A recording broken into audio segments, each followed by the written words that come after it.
Hello! If you have stumbled across this video today, you might be wondering how you can print on a piece of fabric. Maybe you're a quilter, you have a specific pattern in mind and you just couldn't find what you were looking for. Maybe you want to patch an apparel item, pair of jeans or something, and you can't find just that quite right color of denim. You can print on a piece of cotton and patch it with the exact same color that you were looking for. Take a photo of a part of the jeans, print it out. There you go, perfect match. For me, I just recently learned how to do fabric wrapped tumblers. And I was looking to do this cute little Betty Boop pattern on a cup for someone, but I cannot find this pattern on fabric anywhere to order, so I'm going to print it today. I have an inkjet printer, not a laser jet, and I do not have any freezer paper on hand, so I'm going to show you guys how to do this with some double-sided tape and cardstock. And my printer is a Canon Pixma 3202. It's one of the ink tank printers, but any inkjet will do. I pre-printed it on paper just to make sure that I was able to print it correctly, size-wise.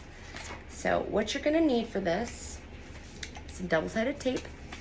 Double-sided carpet tape also works great for this. This is just cheaper and easier to find, so I'm using this. You're going to need a piece of cardstock. I'm using this brown just to show the difference between colors, because white paper, white fabric might get a little confusing. And then you're going to need your chosen piece of cloth. This is just a cutting from an old pillowcase and an iron. That's what you're gonna need today. Without further ado, let's get started. All right, guys, you will have to pardon my funky camera angle. This is my first video, so for posting at least, and I am a crafter, not a filmmaker. So I had to jimmy rig a little stacked area to put my camera on for now, so till I get myself a little tripod. Get this out right here. So to start out with, you're going to take your double-sided tape. You're going to line the outside of your cardstock with it. It doesn't have to be full. You can just get it adhered down mostly at your edge that's going to go into the printer. That is what matters the most, so that it is lined up correctly. If you are not using freezer paper for this, as some people do that and they iron it to the freezer paper and it adheres to the entire chunk of fabric, you're going to want to make sure that you are not using anything stretchy fabric-wise. I would not recommend jersey or spandex for this. If you are using this method, because it's not adhered down at every orifice, so it might stretch in the printer, which will mess up the design as it's printing. It's important to have one at least right in the center here, and then two more medium-sized pieces along the side. Ooh, pardon the noise. It's not my favorite. All right. Now you're going to lay your fabric down. Get that out of the way. You're going to iron it. This is actually already very, very smooth, but just for posterity, we'll make sure that it's entirely wrinkle-free. I have an ironing pad here for my heat press that I'm using for this today.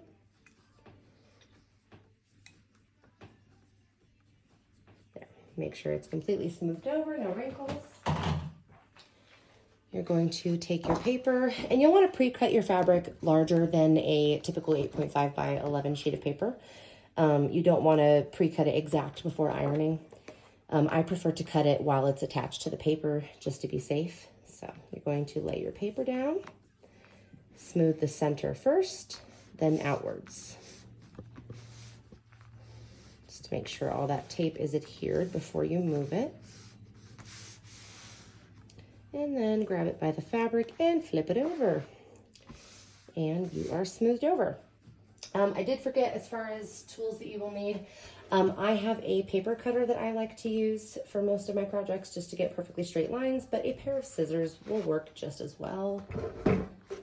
This is just what I have on hand and my preference.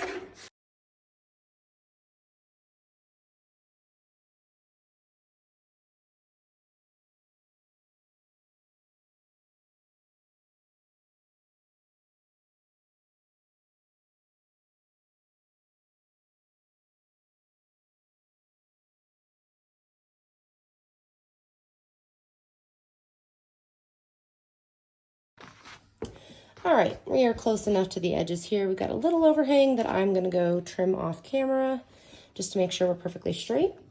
And then I'm gonna get my image up and running and we will print this bad boy out. All right, over here at the printer, I have removed paper from the tray, set it on my little stack here, just to make sure it doesn't grab anything extra. I got all of the edges trimmed up, the little stray strings that were hanging off at least, or threads. Make sure it's nice and taut in there. Printer is on, it is connected to the internet. We are good to go. I usually print from my iPad.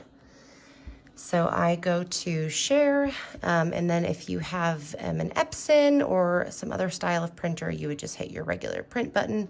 I actually print through my Canon application.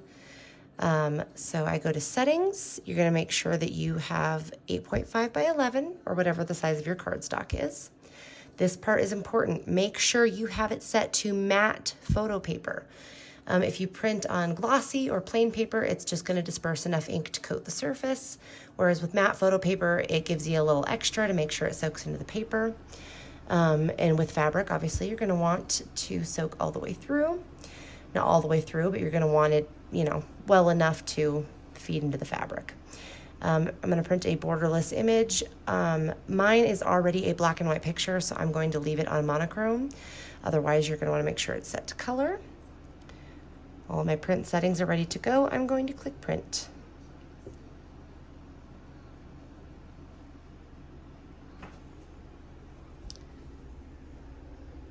All right, we're blinking over here, so it has read what I sent to it.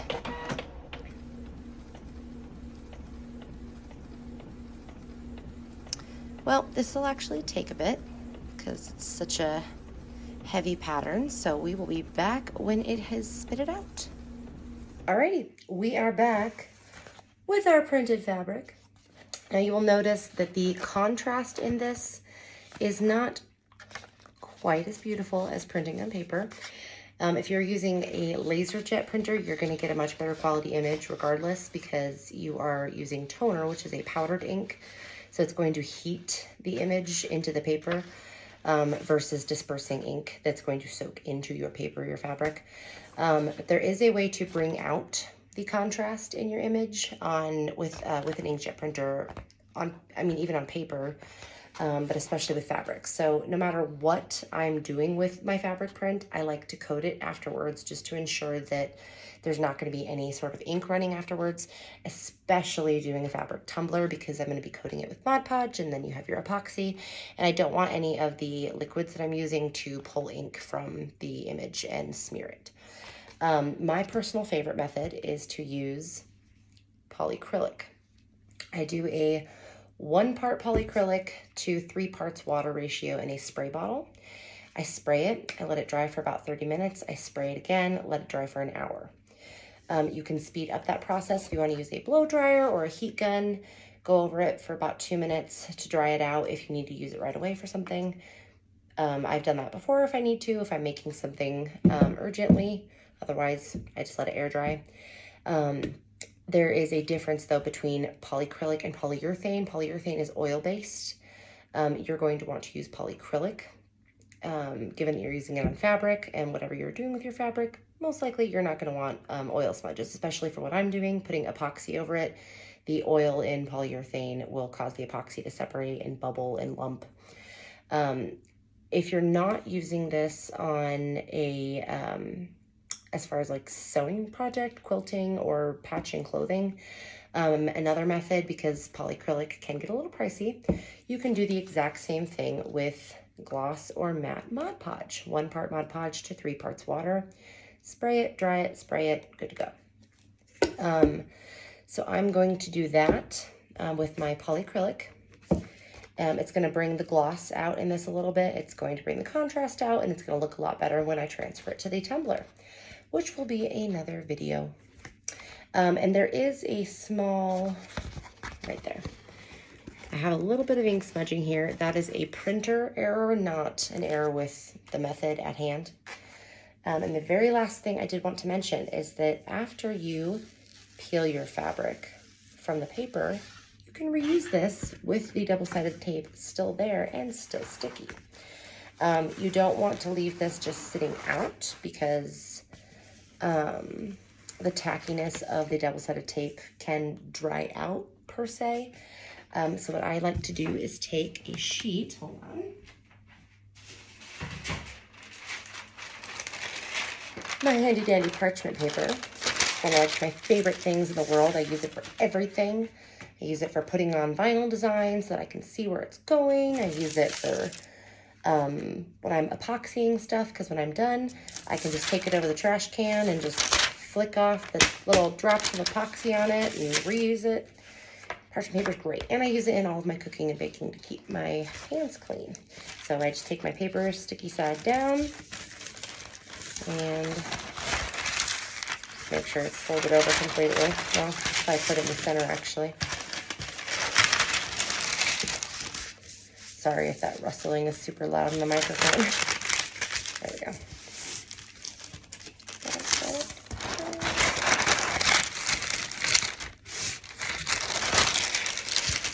And then you can fold your edges over. And I would recommend sticking this between something, like putting it in a folder, putting it under a book or a stack of paper, just to keep it kind of like airtight, if that makes sense. I'm just going to put it under two of my little trays here that I use for catching glitter when I'm doing tumblers. So smush it down in there, and next time I'm doing one of these, I've got a piece of paper with tape ready to go. So yeah, I'm going to coat this up with some polyacrylic water mix, and I will be back, maybe not tonight, probably tomorrow, when I'm using this on the tumbler. Thanks for watching. Like and subscribe. Everybody says that, so stay crafty.